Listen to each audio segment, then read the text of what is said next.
நம்முடைய வாழ்க்கையில் நமக்கு தேவையான மிகப்பெரிய அம்சம், நம்ம சந்திக்கக்கூடிய எல்லா நிகழ்வுகள்லையும் சந்தோஷமா இருந்தாலும் துக்கமா இருந்தாலும் ஒரு முஃமினுக்கு தேவை அல்லாஹ்வுடைய பாதுகாப்பு. அதான் ஸல்லல்லாஹு அலைஹி வஸல்லம் சொன்னாங்க, அஜபல் லி அம்ரில் முஃமின், ஒரு முஃமினுடைய காரியம் என்னை ஆச்சரியப்படுத்துகிறது.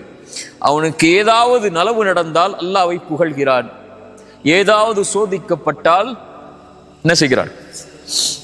அவன் பொறுமையாகிறான். என்ன பொறுமையாகிறான்? சரி அல்லாஹ் கொடுத்துட்டான், என்ன பண்றது, பொறுமையா இருப்போன்னு இல்லை, இது அல்லாஹ்வுடைய விதி, அதை நான் ஏற்றுக்கொள்கிறேன் என்று பொறுமையாகிறான். அந்த இரண்டும் அவனுக்கு நலவாகிறது என்று ஸல்லல்லாஹு அலைஹி வஸல்லம் அதனால தான் சொன்னாங்க. சரியா? இப்போ இந்த வாழ்க்கை நம்ம எதிர்நோக்கக்கூடிய காலம், நம்ம முன்னாடி இருக்கக்கூடிய இந்த வாழ்க்கை மிக சோதனைக்கும் சிரமங்களுக்கும் இன்னல்களுக்கும் எதிர்ப்புகளுக்கும் எல்லாவற்றுக்கும் உள்ளாகும். இதுல நீங்க யாருடைய பாதுகாப்பை எடுத்துக்கொள்ள வேண்டும் என்பது உங்களுடைய கரத்தில் தான் இருக்கு. மனிதர்களாகிய நம்ம இடத்துல எதுவும் இல்லை, இது வெறும் உடல். இதில் இருக்கக்கூடியது தஈஃபன், ரொம்ப பலகீனமான ஒரு சக்தி. ஹுலிகல் இன்சானு தஈஃபா, இவ்வளவு பலமுள்ள ஒரு மனிதன் நினைச்சு கொண்டு இருக்கக்கூடிய ஒருத்தனுக்கு ஒரு சின்ன ஒரு காய்ச்சல் வந்தா படுத்துறான் இல்லையா? ஒரு சின்ன ஒரு நோய் வந்தா முடங்கிடுவோம். ஒரு சின்ன வலி வந்தால் அந்த வலியுடைய காரணம் உள்ள உறுப்புகளுடைய சோர்வு என்றால் அவ்வளவுதான், அவனுடைய வாழ்க்கை அதோடு முடங்கிடும்.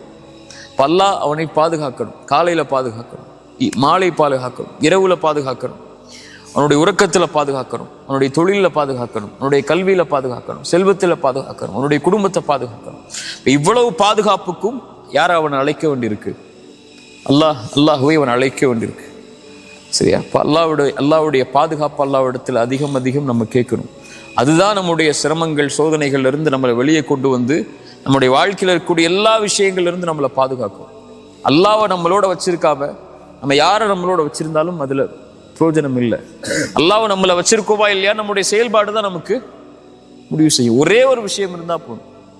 அல்லாஹ் கேட்டுக்கோங்க, எனக்கு சொல்றேன், ஒரே ஒரு விஷயம் உங்களுடைய வாழ்க்கையில் இருந்தா போதும், அல்லாஹ் உங்களை பாதுகாத்துக்கிட்டே இருப்பான். அந்த பாதுகாப்புல இருந்து நீங்க விலகவே மாட்டீங்க. அந்த ஒரு விஷயத்தை மட்டும் உங்களுடைய மௌத்து வரைக்கும் நீங்க கடைபிடிச்சீங்கன்னா போதும். ஃபஜ்ர் தொழுங்க. ரசூலுல்லாஹி ஸல்லல்லாஹு அலைஹி வஸல்லம் சொன்னாங்க, யார் ஃபஜ்ரை தொழுவாரோ அவர் அல்லாஹ்வுடைய பாதுகாப்பில் இருப்பவர். அல்லாஹ்வுடைய பாதுகாப்பில் இருப்பவரை எதுவும் தீண்டாது. ரசூலுல்லாஹ்வுடைய வார்த்தை இல்லையா? இப்போ காலையில எழுந்து அவன் அல்லாஹ்வுக்காக என்ற காலத்தை அந்த குளிருள்ள நேரத்திலையும் வெளிச்சமில்லாத அந்த நேரத்திலையும் நடந்து போய் அல்லாஹ்வுக்காக நிறைவேற்றக்கூடியவருக்கு ரசூலுல்லாஹி ஸல்லல்லாஹு அலைஹி வஸல்லம் சொன்னாங்க, யார் இரவுடைய அந்த இருள்களில் நடந்து கொண்டு பள்ளியை நோக்கி சென்று தொழுகை நிறைவேற்றுவாரோ பின்னூர் இத்தாமி யௌமல் கியாமா, மறுமையில் அவர் வெளிச்சத்தோடு வருவார். அல்லாஹ் அவரை பாதுகாக்கிறான். யார் ஃபஜ்ரை தொழுவாரோ அவரை, அன்றைய தினம் முழுவதும் அவர் அல்லாஹ்வுடைய பாதுகாப்பில் இருப்பவர். அல்லாஹ்வுடைய பாதுகாப்பில் இருப்பவரை யாரும் எதுவும் அவரை செய்யாது. சோதனை வந்தா கூட அவருக்கு பெருசா தெரியாது. அந்த சோதனை அல்ஹம்துலில்லாஹ் அல்லாஹ் என்ன சோதிக்கிறான்னு நினைச்சிட்டு போயிடுவார். குறை சொல்ல மாட்டார், கை சேதப்பட மாட்டார், என்னடா வாழ்க்கைன்னு சொல்ல மாட்டார். அல்லாஹ் என்ன சோதிக்கிறான் அப்படின்னு சொல்லி அவர் அல்லாஹ்வுடைய விஷயத்தை பொருந்திக் கொள்வார். அஜபல் அம்ரில் முஃமின், அவருக்கு அதுவும் நலவா இருக்கும். அல்லாஹ் அவருக்கு அவர் சந்திக்கக்கூடிய சோதனையை விட சிறந்த ஒன்றை அல்லாஹ் கொடுத்துருவான்.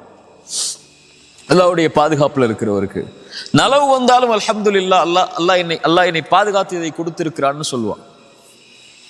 சரியா? அல்லாஹ்வுடைய பாதுகாப்புங்கிறது மிக முக்கியமானது.